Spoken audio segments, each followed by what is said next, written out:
Special thanks to those who watch, listen, and think. Never learn. It is much easier to learn than it is to unlearn. With that said, I simply want to point you to a few interesting things that may or may not make you think some more. Go to en.wikipedia.org and type in U.S. Patriot Act controversy first. And after you take that in, type in free speech zones. These articles are indeed written by users, and I rarely use them in my research, but they generally give sources for their information. Some of this information is rather frightening. In fact, hide your children. There's a wolf loose. His name is censorship and the denial of privacy. As if you could protect him from it anyway. I would say that your rights are being, but that would be ignorant on my behalf. It would be much more proper to say that your rights have been all but completely destroyed. Wake up. It isn't like me not to write a long essay on such a large subject, but rest assured, I will. It's only a matter of time. Unless I'm detained for sedition before I can. If I am, you'll be the second to know. I don't mean to be so dismissive of Bush. And I do it because it is so easy to call him a retard, nut, screwball, etc. But I am making a prediction.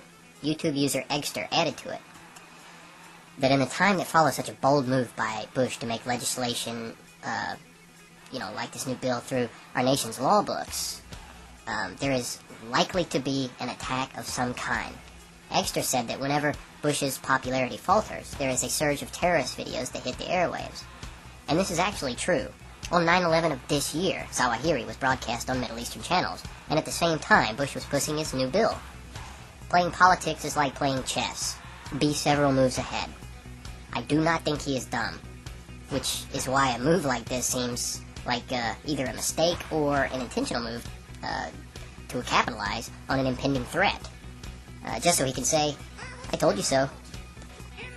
Incredibly, I don't know if anyone has noticed this, but this is a national law, not an international one. This isn't something that would need to be pushed through the UN or any arbitrary channel.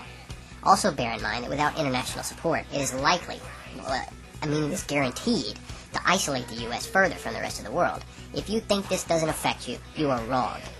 In the 80s or 90s, I may have been more lenient on this, but anti-U.S. sentiment has reached a critical stage, to the point at which it will affect the price of your goods and the relations you have if you travel abroad, even the relations you have if you wave an American flag in public, right here at home. Now is the time to fear something, if you have never feared anything before, with the Pope making remarks that have inflamed the Islamic world, the Israelis attacking Lebanon against international condemnation, and the President of the United States of America trying to rewrite the rules of what the world has believed to be outrages upon personal dignity since World War II. If this bubble doesn't pop soon, I'm afraid it may grow. In other news, I'll be doing a report on my feelings about the U.S.'s two-party system in America, and especially how that has contributed to Bush's almost limitless power. This is an important subject because the U.S. is so polarized in this respect. Only communist and dictatorial countries share this distinction. User Sedonali asked about my views, so I shall give them to you.